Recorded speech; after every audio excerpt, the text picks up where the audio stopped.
قضات اور اس کا چھٹا باب جو 40 آیات پر مشتمل ہے۔ اور بنی اسرائیل نے خداوند کے آگے بدی کی، اور خداوند نے ان کو 7 برس تک مدیانیوں کے ہاتھ میں رکھا، اور مدیانیوں کا ہاتھ اسرائیلیوں پر غالب ہوا، اور مدیانیوں کے سبب سے بنی اسرائیل نے اپنے لیے پہاڑوں میں کھو اور غار اور قلعے بنا لیے۔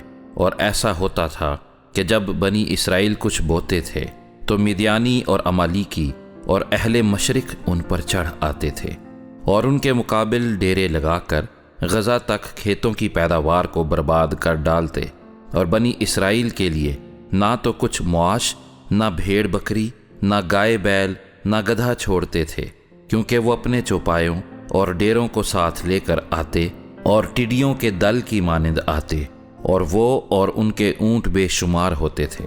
یہ لوگ ملک کو تباہ کرنے کے لیے آ جاتے تھے، سو اسرائیلی مدیانیوں کے سبب سے نہایت خستہ حال ہو گئے، اور بنی اسرائیل خداوند سے فریاد کرنے لگے۔ اور جب بنی اسرائیل مدیانیوں کے سبب سے خداوند سے فریاد کرنے لگے تو خداوند نے بنی اسرائیل کے پاس ایک نبی کو بھیجا۔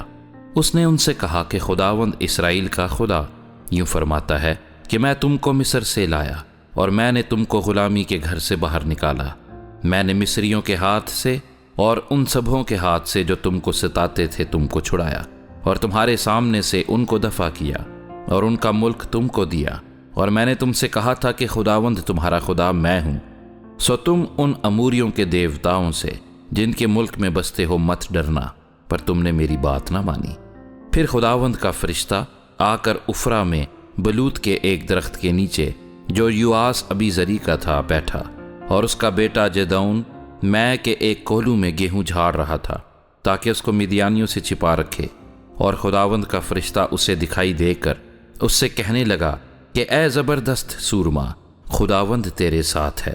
جدعون نے اس سے کہا، اے میرے مالک، اگر خداوند ہی ہمارے ساتھ ہے تو ہم پر یہ سب حادثے کیوں گزرے، اور اس کے وہ سب عجیب کام کہاں گئے جن کا ذکر ہمارے باپ دادا ہم سے یوں کرتے تھے کہ کیا خداوند ہی ہم کو مصر سے نہیں نکال لایا؟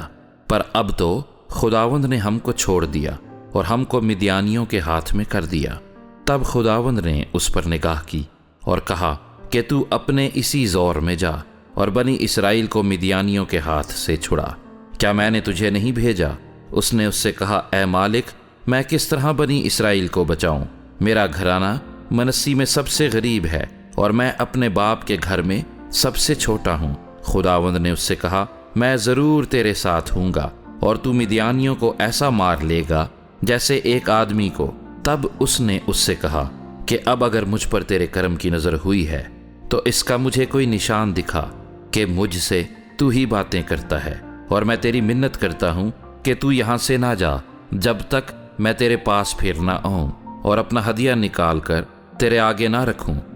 اس نے کہا کہ جب تک تو پھر آ نہ جائے میں ٹھہرا رہوں گا۔ تب جدعون نے جا کر بکری کا ایک بچہ اور ایک ایفا آٹے کی فطیری روٹیاں تیار کیں، اور گوشت کو ایک ٹوکری میں اور شوربہ ایک ہانڈی میں ڈال کر اس کے پاس بلوت کے درخت کے نیچے لا کر گزرانا۔ تب خدا کے فرشتے نے اس سے کہا، اس گوشت اور فطیری روٹیوں کو لے جا کر اس چٹان پر رکھ اور شوربہ کو انڈیل دے۔ اس نے ویسا ہی کیا۔ تب خداوند کے فرشتے نے اس عصا کی نوک سے جو اس کے ہاتھ میں تھا گوشت اور فطیری روٹیوں کو چھوا، اور اس پتھر سے آگ نکلی، اور اس نے گوشت اور فطیری روٹیوں کو بھسم کر دیا۔ تب خداوند کا فرشتہ اس کی نظر سے غائب ہو گیا، اور جدعون نے جان لیا کہ وہ خداوند کا فرشتہ تھا۔ سو جدعون کہنے لگا، افسوس ہے اے مالک خداوند کہ میں نے خداوند کے فرشتے کو روبرو دیکھا۔ خداوند نے اس سے کہا، تیری سلامتی ہو، خوف نہ کر، تو مرے گا نہیں۔ تب جدعون نے وہاں خداوند کے لیے مذبح بنایا، اور اس کا نام یہوہ سلوم رکھا، اور وہ ابی زریوں کے افرا میں آج تک موجود ہے۔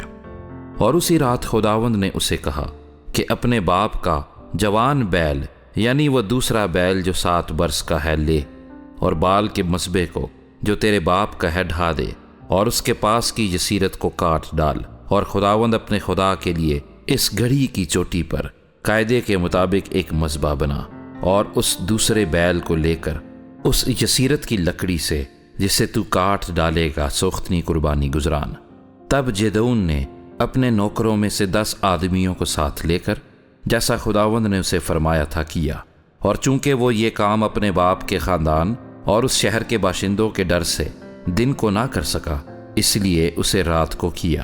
جب اس شہر کے لوگ صبح سویرے اٹھے تو کیا دیکھتے ہیں کہ بال کا مذبح ڈھایا ہوا اور اس کے پاس کی یسیرت کٹی ہوئی، اور اس مذبح پر جو بنایا گیا تھا وہ دوسرا بیل چڑھایا ہوا ہے، اور واپس میں کہنے لگے کس نے یہ کام کیا؟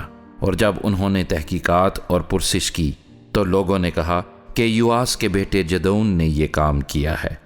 تب اس شہر کے لوگوں نے یوآس سے کہا کہ اپنے بیٹے کو نکال لا تاکہ قتل کیا جائے، اس لیے کہ اس نے بال کا مذبح ڈھا دیا اور اس کے پاس کی یسیرت کاٹ ڈالی ہے۔